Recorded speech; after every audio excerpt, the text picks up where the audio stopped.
Olá, tudo bem?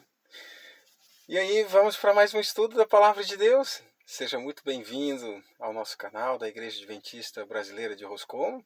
Se você não é inscrito no canal, pode se inscrever. Gostou da mensagem? Compartilhe, ok? Dê o seu like, compartilhe com seus amigos, com pessoas que podem estar precisando de ouvir uma mensagem de esperança da Palavra do Senhor. Vamos orar? Querido Deus, maravilhoso Pai, graças te damos pela tua bondade, pelo teu amor e por ter deixado mensagens tão maravilhosas, extraordinárias na tua palavra, que nos mostram quem tu és através de Jesus Cristo. E ao examinarmos e estudarmos a sua vida e as lições, os ensinos que ele nos deixou, que possamos nos aproximar mais de ti e compreender esse amor infinito que o Senhor tem por cada um de nós. São as bênçãos que humildemente pedimos e agradecemos em nome de Jesus. Amém. Muito bem, hoje vamos estudar mais dois milagres que Jesus operou. O título de hoje é Na Montanha Russa com Jesus. Você já sentiu numa montanha russa no seu relacionamento com Cristo, na sua fé? Ora você sente que a sua fé está lá em cima, ora que você sente que você está lá embaixo. Ora você sente que está com aquele fervor todo, aquela confiança plena em Jesus, vontade de servi-lo, dedicada nos caminhos de Deus, e de repente você está lá na estaca zero, desanimado, desiludida, frustrado, sem forças para reagir. Pois é, meus queridos, Jairo passou um pouquinho disso. E nós vamos encontrar nesse relato, que hoje é de Marcos capítulo 5, 21 até o 34, duas histórias. Uma história de Jairo e uma outra, que é a segunda no livro no Evangelho de Marcos, que é chamado sanduíche. Ou seja, há uma história em que há uma interrupção para uma outra história no meio e depois ela conclui. Então, temos a história de Jairo, começa com a história de Jairo, depois temos a história daquela mulher com aquele fluxo de sangue e depois volta para a história de Jairo. Começando com a história de Jairo, no capítulo 5 de Marcos, convido você a abrir a sua Bíblia, se você puder, ou ler online aí no seu smartphone também. Marcos capítulo 5, versos 21 até o verso 24, diz assim: Tendo Jesus voltado no barco para o outro lado, afluiu para ele grande multidão, e ele estava junto do mar. E eis que se chegou a ele um dos principais da sinagoga, Jairo, chamado Jairo, e vendo-o prostrou-se aos seus pés e insistentemente lhe suplicou: Minha filhinha está à morte. Vem e impõe as mãos sobre ela para que ela seja salva e viverá. Jesus foi com ele. Note que interessante, né? Anteriormente, quando Jesus tem um contato com aquele endemoniado gadareno, ele inicia o seu ministério junto aos gentios e dá um vislumbre, não é, do que iria ser depois, com Pedro pregando a Cornélio, com Paulo iniciando o ministério frutífero junto aos gentios. Mas agora Jesus volta para o mundo gentil e agora tem contato com um dos principais da sinagoga. Repare também que é muito raro a gente ter esse contato de Jesus com os líderes da judaico de uma forma positiva. Normalmente os líderes religiosos daquela época, quando estavam em contato com Jesus, normalmente era confronto, né? Com exceção de Nicodemos, de Jairo, nós temos aqui poucas dessas pessoas da elite religiosa da época aceitando Jesus.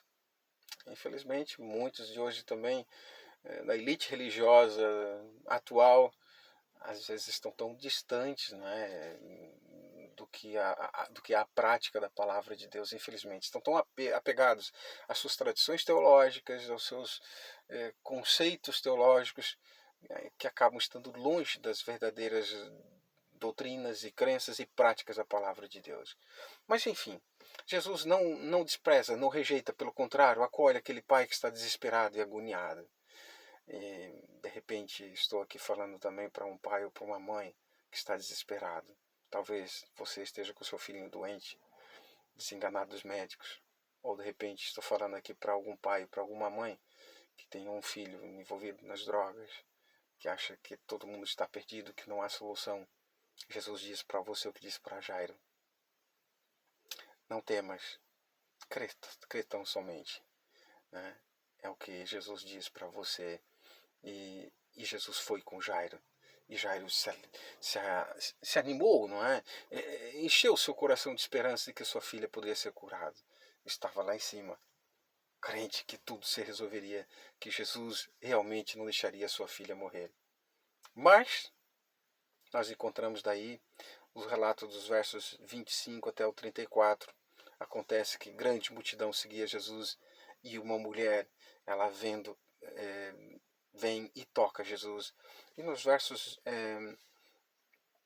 20, versos 30, não é? Em diante diz: Jesus, reconhecendo imediatamente que dele saíra poder, virando-se no meio da multidão, perguntou: quem me tocou nas vestes?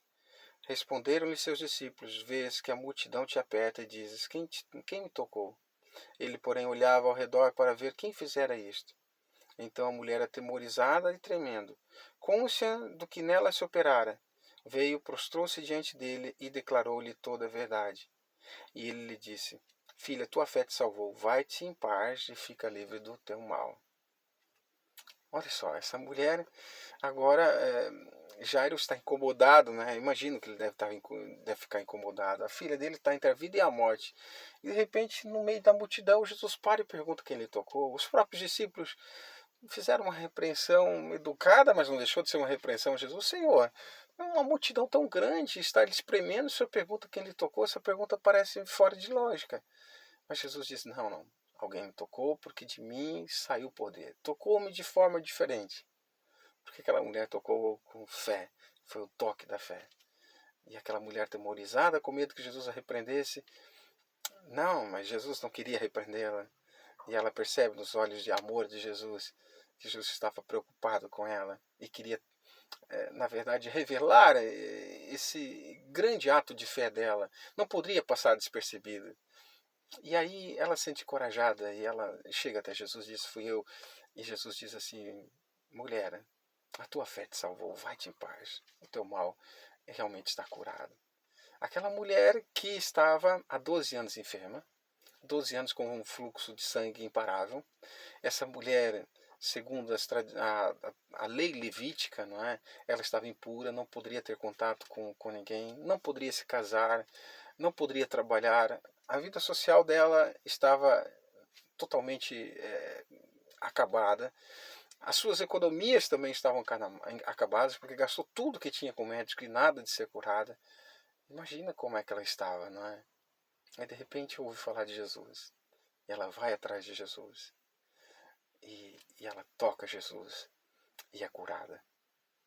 E note que Jesus, ao falar com ela, Jesus queria deixar bem claro que não foi o toque dela. Na verdade, foi a sua fé que a curou. É isso que Jesus disse. Não havia nada de misterioso na veste de Jesus. Não havia nada de misterioso, de sobrenatural nesse toque, não. Era a fé em Jesus que a curou. E agora vem aqui voltamos à segunda parte, né? Passando do recheio do sanduíche dessa história, voltando à história inicial de Jairo. O que acontece? Jairo recebe uma notícia aterrorizadora. Aquele homem que estava cheio de esperança, animado com a possibilidade da cura da sua filha, chegam alguns dos seus servos e amigos da casa e dizem assim: olha, não incomodes mais o mestre, não vale a pena, sua filha faleceu. E aquele homem agora fica totalmente acabado, destruído. Que notícia ruim, não é? Às vezes a nossa vida muda tudo, né?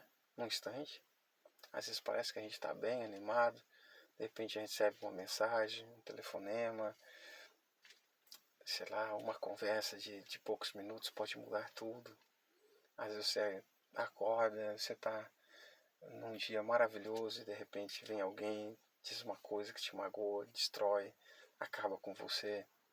Às vezes um acidente de carro pode mudar o rumo da sua vida, um diagnóstico de uma doença.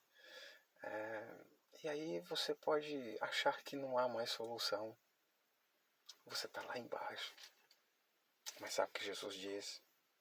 Jesus diz no verso 36, mas Jesus, sem acudir a tais palavras, disse ao chefe da sinagoga: não temas, crê somente. E Jesus vai e ele cura a filha daquele homem. Que coisa extraordinária. Há uma coisa em comum entre esses dois milagres. Aquela mulher estava morta socialmente, financeiramente acabada, destruída. Era uma mulher que estava praticamente sem esperança, sem razão para viver. Aquela outra menina estava já morta, mas ambas Jesus restaurou. A mulher restaurou a sua vida social, restaurou a sua vida diante da sua família, de seus amigos, sua vida profissional, econômica.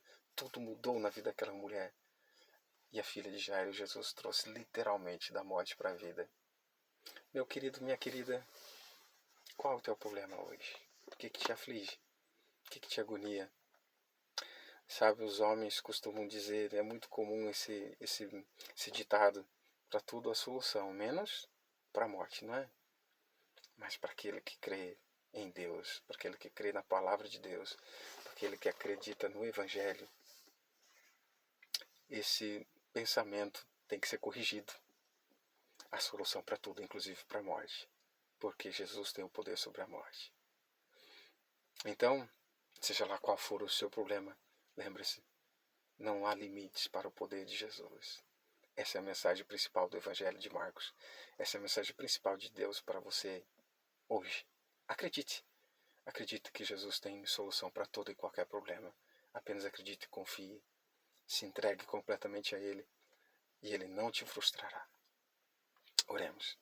Senhor nosso Deus, nosso bom Pai, graças te damos, porque em Jesus nós temos a certeza do cumprimento de todas as suas promessas. Nós temos a certeza de que não há nada, absolutamente nada que Ele não possa resolver, que Ele não possa mudar, que Ele não possa transformar, até mesmo diante da morte. Ele tem a solução, Ele tem o poder de trazer a vida. Possamos confiar em Ti, possamos andar na Tua presença, possamos nos entregar por completo a Ti. No nome de Jesus nós oramos. Amém.